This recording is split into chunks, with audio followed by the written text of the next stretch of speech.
நான் உங்கள் Bala service point. இன்றைக்கி நம்ம ஒரு வண்டி பார்க்க போகிறோம். ஆக்டிவா 3G. அதோட கார்பெட்டர் வீடியோ தான் பார்க்க போகிறோம். அதில் ஒரு ப்ராப்ளம் இருக்குது. ரெண்டாவது இன்னையோட 2021 ஆண்டு முடியுது. 2022 பிறக்க போகுது. ஸோ எல்லாருக்கும் ஆங்கில புத்தாண்டு நல்வாழ்த்துக்கள். 2022 நம்மளோட வருஷமாக இருக்கணும், நம்ம எல்லாத்தையும் சாதிக்கணும் அப்படின்னு கடவுள்கிட்ட வேண்டிக்கிறேன். நன்றி. நம்ம பார்க்க போகிறது ஆக்டிவா 3G வண்டி. இதில் கஸ்டமர் கம்ப்ளைண்ட் என்னன்னு கேட்டிங்கன்னா, ரொம்ப நாள் வண்டி நிப்பாட்டிட்டாங்க, அதனால் அடைச்சு வண்டி போகுது. அதுதான் ப்ராப்ளம். ரொம்ப நாள் வண்டி நிப்பாட்டாங்கன்னா 2 விஷயம் நடக்கும். பெட்ரோல் ரொம்ப கெட்டு போயிடும். அதாவது பெட்ரோல் என்ன ஆகும் அப்படின்னு கேட்டிங்கன்னா, அதோட வேப்ரேட் ஆகிற அந்த அதாவது எரியக்கூடிய அந்த கேஸ் பூராமே வெளியே போயிடும். வெறும் லிக்விட் ஆயில் மட்டும்தான் இருக்கும். நீங்கள் பெட்ரோலை தொட்டு பார்த்தீங்கனாலே உங்களுக்கு தெரியும். பெட்ரோல் ஒரு ஆயில் நம்ம கையில் பட்டால் எப்படி இருக்குமோ அப்படி இருக்கும். பெட்ரோல் நம்ம கையில் பட்டுச்சுன்னா சில்லுன்னு இருக்கும் ரொம்ப. ஆனால் அந்த பெட்ரோல் அது எரியிற தன்மை பூரா போய் ஒரு ஆயில் கண்டிஷனுக்கு அது வந்துடும். ஸோ அதனால இன்ஜினால் அது எரியறதுக்கு உண்டான வேலை இருக்காதனால இன்ஜின் ஒழுங்காக ஓடாது. மிதிச்சா ஒரு 20 மிதிமீச்சல் தான் ஸ்டார்ட் ஆகும். அதுக்கப்புறம் என்ன ஆகும், அடைச்சு வண்டி ஓடும். இந்த ப்ராப்ளம் வந்துடும். ஸோ அதனால தான் இப்போ இந்த வண்டி கம்ப்ளைண்ட்டு. கார்பெட்டரும் நம்ம என்ன ஆகும் அப்படின்னு கேட்டிங்கன்னா, அந்த கப்பில் பெட்ரோல் தேங்கும். பெட்ரோல் தேங்கும் போது இந்த பெட்ரோல் இந்த இடத்துலையும் கெட்டு போன பெட்ரோலாக இருக்கும். இந்த ஜெட்டு பூராமே அடைச்சிடும் உங்களுக்கு. இந்த ஜெட்டு பூராமே உங்களுக்கு அந்த பெட்ரோல் கெட்டு போன பெட்ரோல் நிற்கிறதுனால அந்த கெட்டு போன பெட்ரோல் ஒரு மாதிரி பிசன் மாதிரி உருவாகும். பாசம் பிடிக்குதுன்னு சொல்லுவோம்ல, அந்த மாதிரி பிசன் மாதிரி உருவாகும். அந்த பிசன் மாதிரி இருக்குது, ஜெட்டை பூரா அடைச்சிடும். அப்படின்னும் போது உங்களுக்கு பெட்ரோல் சரியாக இன்ஜினுக்குள்ளே போகாது, ஸ்டார்டிங் ட்ரபிள் வரும். ஏன்னா சில சமயம் நம்ம பெட்ரோல் தானே கெட்டு போச்சு, வேறு பெட்ரோல் ஊற்றினா வண்டி சரியாயிரும்ல அப்படின்னு சொல்லி வேறு பெட்ரோல் ஊற்றுவோம். அப்பயும் உங்களுக்கு சரியாகாது. ஸோ அப்போ என்ன பண்ணோம்னா, கார்பெட்டர் ஃபுல்லாக நம்ம கழட்டி க்ளீன் பண்ணிவிட்டு சரி பண்ணால் தான் சரியாகும். ஏன்னா அந்த ஜெட்டை பூரா நம்ம க்ளீன் பண்ணணுமே, ஏன்னா ஃபுல்லாக டஸ்ட் ஆயிரும், இந்த பிசன் மாதிரி பிடிச்சிடும். அப்படின்றப்ப நம்ம ஜெட்டை ஃபுல்லாக க்ளீன் பண்ணணும். அந்த ஹோல்லாம் கரெக்டாக தெரியுதான்னு பார்த்துக்கணும். அவ்வளோதான். ரெண்டாவது, நம்ம ஏற்கனவே கார்பெட்டர் வீடியோ, யமஹா கார்பெட்டர் வீடியோ 2 வீடியோ போட்டிருக்கோம். இதுக்கு என்ன வித்தியாசம்ன்றதை நான் உங்களுக்கு சொல்கிறேன். இது ஒரு டைப்பான கார்பெட்டரு. யமஹா ரேல யூஸ் பண்ணுறது அது வேறு டைப்பான கார்பெட்டர். ஆனால் ரெண்டுமே கார்பெட்டர் தான், ஃபியூல் இன்ஜெக்டர் கிடையாது. ஸோ அந்த 2 கார்பெட்டருக்குள்ள வித்தியாசம் நான் உங்களுக்கு சொல்கிறேன். இந்த கார்பெட்டரில் இந்த ஸ்லேடு யூஸ் பண்ணியிருப்பாங்க. இது உருண்டையாக இருக்கும். இது பழைய மாடல் கார்பெட்டர் ஃபுல்லாமே யூஸ் பண்ணுவாங்க. ஹீரோ ஹோண்டா, ஸ்ப்ளெண்டரு, 4 ஸ்ட்ரோக் வண்டி, 2 ஸ்ட்ரோக் வண்டிலையும் இந்த மாதிரி ஸ்லேட்லாம் யூஸ் பண்ணுறாங்க. எக்ஸல் சூப்பரு, இந்த மாதிரி கார்பெட்டர்லாம் இந்த மாதிரி ஸ்லேடு யூஸ் பண்ணுவாங்க. ரொம்ப பழசு போயிட்டோம்னா சப்பட்டே ஒரு ஃப்ளைட்டு மாதிரி இருக்கும் இந்த ஸ்லேடு. இந்த ஸ்லேடு தான் என்ன செய்யும்னா, இங்கே இருக்க ஏரை ஓப்பன் பண்ணி எடுத்து கொடுக்கும். பார்த்தீங்கன்னா தெரியும், இந்த மாதிரி உள்ள அடைக்கும். நீங்கள் ஆக்சிலேட்டர் கொடுக்கும்போது இந்த ஸ்லேடு மேலே போகும். அப்போ இங்கேருந்து ஏர் ஏர் எக்ஸஸாக உள்ளே போகும், பெட்ரோலும் எக்ஸஸாக உள்ளே போகும். அப்போ இன்ஜின் நல்லா ரேஸ் ஆகும். இப்படி தான் இந்த கார்பெட்டர் ஒர்க் பண்ணும்.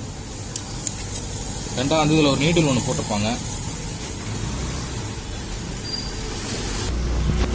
இதில் ஒரு நீடில் போட்டிருப்பாங்க. இதுதான் அந்த நீடில். இந்த நீடில் என்ன செய்யணும்னா, அந்த மெயின் ஜெட்டில் போய் இப்படி இருக்கும். இதான் மேலே கூடி கார்பெட்டரில் இருக்கும். இந்த மெயின் ஜெட்டை அடைச்சிருக்கும். ஸோ நீங்கள் ரேஸ் பண்ணும்போது இந்த மெயின் ஜெட்லேருந்து வரும். அப்போ இது ஒரு இந்த இடத்துல கனமாகவும் போக சுருங்கியும் வரும் இந்த நீட்டில். ஸோ என்ன ஆகும் அப்படின்னு கேட்டிங்கன்னா, நீங்கள் ஸ்லேடை மேலே தூக்க இந்த சைடு கேப் வழியாக பெட்ரோல் வெளியே வரும். அது இன்ஜினுக்குள்ளே போகும், ஏற தள்ளிக்கிட்டு இன்ஜினுக்குள்ளே போகும். இந்த மாதிரி தான் அது ஒர்க் பண்ணும். நம்ம ரே கார்பெட்டர்லாம் இந்த மாதிரி இருக்காது. அது வேறு மாதிரி டயஃப்ராம் இருக்கும், அதில் பட்டர்ஃப்ளை இருக்கும். அந்த பட்டர்ஃப்ளை ஓப்பன் பண்ண பிறகு தான் வேலை செய்யும். ஸோ நான் அதை மாட்டிக்கிறேன். இப்போ நான் க்ளீன் பண்ணிட்டேன் எல்லாத்தையுமே. இதுக்கு ஒரு ஸ்ப்ரிங் போட்டிருப்பாங்க இந்த பின்னுக்கு. இதை கலட்டணும்னு அவசியம் கிடையாது. நம்ம க்ளீன் பண்ணும் போது ரொம்ப டஸ்ட் இருந்துச்சுன்னா இதை கலட்டினா போதும். ஃபுல்லாக பார்த்தீங்கன்னா ஒரு சின்ன பிளாஸ்டிக் இருக்கும் ஸ்ப்ரிங்கு. அது லேசாக ஒரு தடவை லாக் பண்ணிங்கன்னா லாக் ஆகிக்கிறோம். அதுக்கு மேலே இந்த நீடில் வராது. இன்னும் ஓல்டு மாடலில் இதில் பின்னெல்லாம் போட்டிருப்பாங்க, அட்ஜஸ்ட் பண்ணுற மாதிரி இருக்கும். இதில் அட்ஜஸ்ட்மெண்ட்லாம் இருக்காது, ஃபிக்ஸடு தான். ஒரே அலைன்மெண்ட்டில் தான் அதை வச்சுருக்க முடியும். இதுதான் அந்த வண்டியோட ஆக்சிலேட்டர் கேபிள். நீங்கள் இதில் ஸ்ப்ரிங்கை போட்டு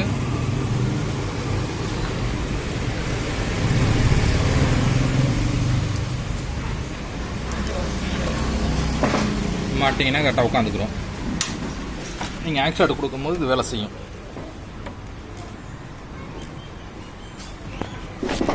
இந்த மாதிரி தான் ஒர்க் பண்ணும்.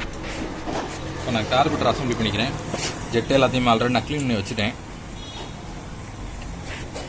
நான் க்ளீன் பண்ணுற வீடியோ ஏற்கனவே உங்களுக்கு போட்டிருக்கேன், தேவைப்படாது. So jet slow speed jet இதையும் க்ளீன் பண்ணிட்டேன்.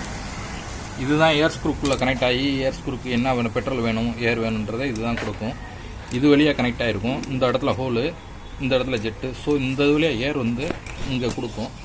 இங்கே பார்த்தீங்கன்னா ஒரு ஹோல் இருக்கும், இந்த ஹோல் வழியாக கொடுக்கும். ஸோ ஸ்லோ ஸ்பீடு ஜெட்டு அடைச்சாலும் உங்களுக்கு வண்டி ஒழுங்காக ஓடாது, அடைச்சு தான் ஓடும். அதனால் எல்லாத்தையுமே நம்ம க்ளீன் பண்ணிக்கணும்.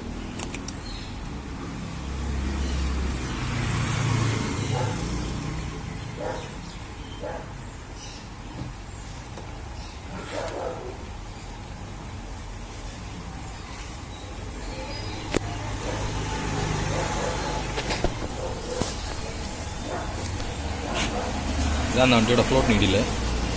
இந்த நீடில் முன்னாடி இருக்க ரப்பர் வந்து பாயிண்ட்டாக இருக்கணும். கொஞ்சம் ஸ்டெப்பு ஏதாவது விழுந்து இருந்துச்சு அப்படின்னா அந்த நீடில் தேஞ்சு போயிருக்குன்னு அர்த்தம். அதேமாரி மேலே அந்த பின்னு இதுவும் உங்களுக்கு தேஞ்சு பள்ளத்துக்குள்ளே, ஏன்னா அது ஆக்ஷன் ஆகும், பார்த்தீங்கன்னா தெரியும், இப்படி ஆக்ஷன் ஆகும். இதுவும் தேஞ்சு போயிருந்துச்சுன்னா ஃப்ளோட் வந்து கரெக்டாக வேலை செய்யாது. அப்போ ஓவர்ஃபுல் கம்ப்ளைண்ட்னு சொல்லுவாங்க. பெட்ரோல் வந்து கார்பெட்டர் வந்து கீழே ஒழுகிக்கிட்டே இருக்கும். அப்போ அந்த நம்ம நீடில் சேஞ்ச் பண்ணுற மாதிரி இருக்கும்.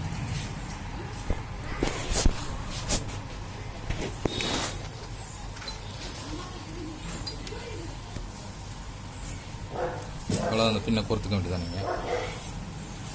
அப்புறம் கப்பு எல்லா வண்டிலையுமே வந்து இதுக்கு கீழே தான் உங்களுக்கு இந்த பெட்ரோல் டிப் மாற்ற இடம் கொடுப்பாங்க. இந்த ஆக்டிவாவில் கொஞ்சம் மாறுதலாக இருக்கும்.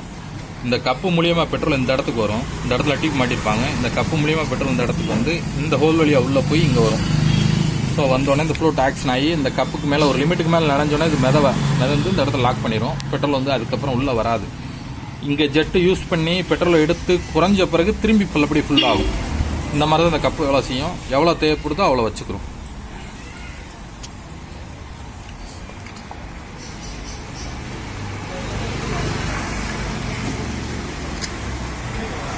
இதுக்கு 2 ஸ்க்ரூ வரும், அதையும் போட்டுக்கோங்க.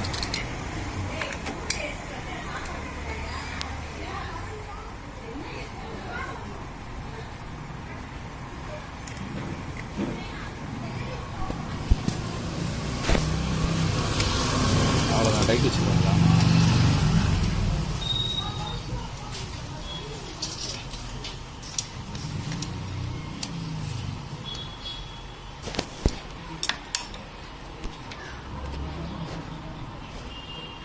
அப்புறம் ஏர் ஸ்க்ரூ, இதுதான் அந்த வண்டியோட ஏர் ஸ்க்ரூ. இந்த ஓரிங்லாம் கரெக்டாக இருக்கான்னு பார்த்துக்கோங்க.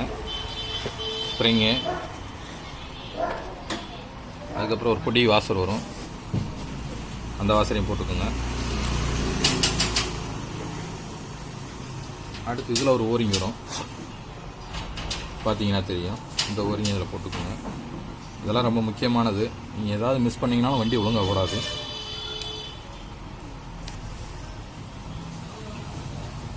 மெதுவாக ஏர் ஸ்க்ரூ உள்ள தள்ளி கைட்டு வச்சுருங்க.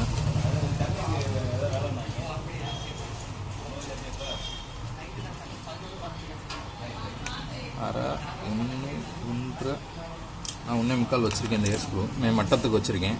இதுக்கப்புறம் நம்ம ஸ்டார்ட் பண்ணி பார்த்துட்டு தேவைப்பட்ட க்ளீன் பண்ணிக்கலாம். இதுதான் இதோட ஹைலிங் ஸ்க்ரூ, ஸ்லோ ஸ்பீட் ஸ்க்ரூன்னு சொல்லுவாங்க. இதை கூட்டினா ஸ்லோ ஸ்பீடு குறையும் கூடும்.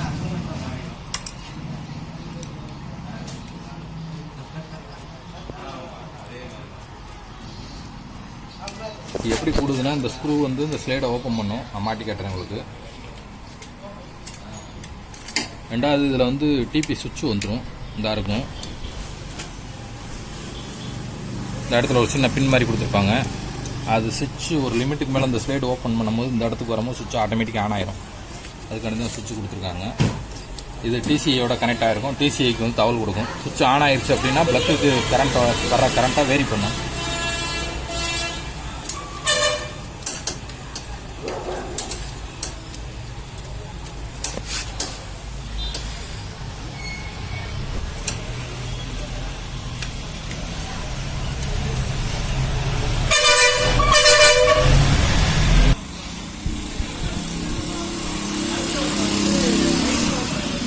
இப்போ பார்த்தீங்கன்னா இப்போ இந்த ஸ்லைடு இந்த ஸ்லோ ஸ்பீட் ஹைலிங் ஸ்க்ரூன்றது எப்படி ஒர்க் பண்ணுறதுன்னு உங்களுக்கு காட்டுறேன்.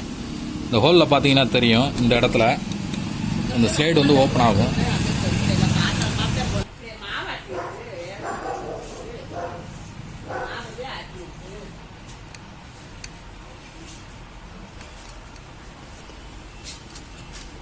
ஹைலிங் ஸ்க்ரூவை அட்ஜஸ்ட் பண்ணுறேன் உங்களுக்கு. ஸ்லோ ஸ்பீட் ஸ்க்ரூவை பார்த்தீங்கன்னா தெரியும் ஸ்லைடு எப்படி இப்படி ஓப்பன் ஆகுதுன்னு.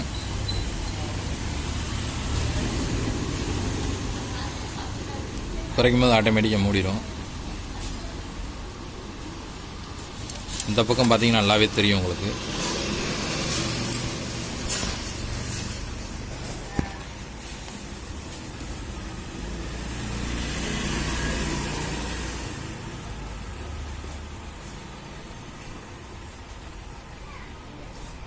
இந்த மாதிரி இது வந்து நம்ம ஸ்க்ரூ அட்ஜஸ்ட் பண்ணும்போது ஸ்லைடு மேலே ஏறும். இது எல்லா கார்பெட்டருக்குமே ஒரே பொதுவானது தான். த்ராட்டல் பாட்னா மட்டும்தான் மாறும். அது வரைக்கும் இந்த பட்டர்ஃப்ளை கார்பெட்டர் கூட நம்ம இதே ப்ரொசீஜர் தான் யூஸ் பண்ணுவோம். ஸ்லைடை வந்து ஓப்பன் பண்ணுவோம். அதை பட்டர்ஃப்ளை ஓப்பன் பண்ணுறப்ப ஏர் அதிகமாக போகும், ஃபியூல் அதிகமாக போகும், அதனால் ஒர்க் பண்ணும். ஸ்லோ ஸ்பீடு ஹைலிங் கூடும் குறையும், அந்த மாதிரி செய்யும். இதான் அந்த வண்டியோட சோக்கு. இந்த சோக்கு என்ன பண்ணும் அப்படின்னு கேட்டிங்கன்னா வந்து ஏரை க்ளோஸ் பண்ணும். க்ளோஸ் பண்ணுறப்ப என்ன ஆகும் அப்படின்னு கேட்டிங்கன்னா இந்த ஏர் ஸ்க்ரூ ஹோலு இது வழியாக பெட்ரோல் வந்து எக்ஸஸாக உள்ளே போகும். ரெண்டாவது ஏரை குறைக்கும் போது இன்ஜின் வந்து உரியும். பெட்ரோலை உரியிறப்ப வந்து ஏர் கம்மியாகுது அப்படின்னா ஃபியூல் அதிகமாக எடுத்துக்கிறோம் இன்ஜின். இந்த மாதிரி தான் பண்ணும். எல்லா வண்டி சோக்கும் இந்த மாதிரி தான் இருக்கும். கொஞ்சம் வித்தியாசப்படும். சிலது வந்து ஃபியூலை பைபாஸ் பண்ணும், சிலது வந்து ஏரை வந்து பிளாக் பண்ணும். இந்த மாதிரி தான் பண்ணும். நன்றி. இப்போ நான் மாட்டிக்கிறேன் கார்பெட்டர் ஃபுல்லாக. இந்த ஓரிங்கு இந்த கேஸ்கட்டில் ரொம்ப முக்கியம். நீங்கள் இதெல்லாம் போடலைன்னா கண்டிப்பாக கார்பெட்டர் வந்து ஏர் வாங்கும், ஸ்லோ ஓடாது. அப்போ வண்டி அடைச்சி ஓடுற மாதிரி பிரச்சனைலாம் வரும், மைலேஜ் இருக்காது. ஸோ இந்த இன்சுலேட்டர் கட்டை, இந்த கேஸ் கட்டு, இந்த ஓரிங் எல்லாமே கரெக்டாக நீங்கள் போட்டுக்கோங்க. நான் மாட்டிட்டு உங்களுக்கு ஸ்டார்ட் பண்ணி காட்டுறேன். இப்போ நான் எல்லாத்தையுமே ரெடி பண்ணிட்டேன். வண்டி நல்லா இருக்குது. இப்போ ஸ்டார்ட் பண்ணி காட்டுறேன் உங்களுக்கு.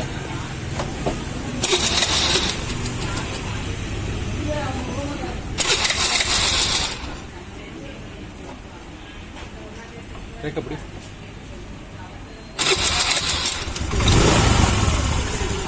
பார்த்தீங்கன்னா தெரியும், ஸ்லோ எல்லாம் கரெக்டாக ஓடுது. இன்ஜின் கொஞ்சம் இந்த வண்டியில் கொஞ்சம் ப்ராப்ளமாக இருக்குது. ஹெட்டு பார்க்குற மாதிரி இருக்குது. அதனால் ஏர் ஸ்க்ரூ வந்து 1.25 மரம் தான் ஓப்பன் பண்ண முடிஞ்சுது. அதிலே கரெக்டாக அதில் தான் ரேஸ் ஆகுது. அதுக்கு மேலே ஓப்பன் பண்ணால் உங்களுக்கு ரேசிங் ஆகலை. ஸோ நம்ம அதனால் 1.25 மரம் தான் அதுக்கு வச்சுருக்கேன். வண்டி ஸ்டார்டிங் பிரச்சனை இல்லை, ஸ்லோ எல்லாமே கரெக்டாக ஓடுது. பார்த்தீங்கன்னா தெரியும். ஸோ அவ்வளோதான் நண்பர்களே. இந்த மாதிரி கம்ப்ளைண்ட் வந்தால் இந்த மாதிரி பார்த்தீங்கன்னா உங்களுக்கு ஈஸியாக இருக்கும்.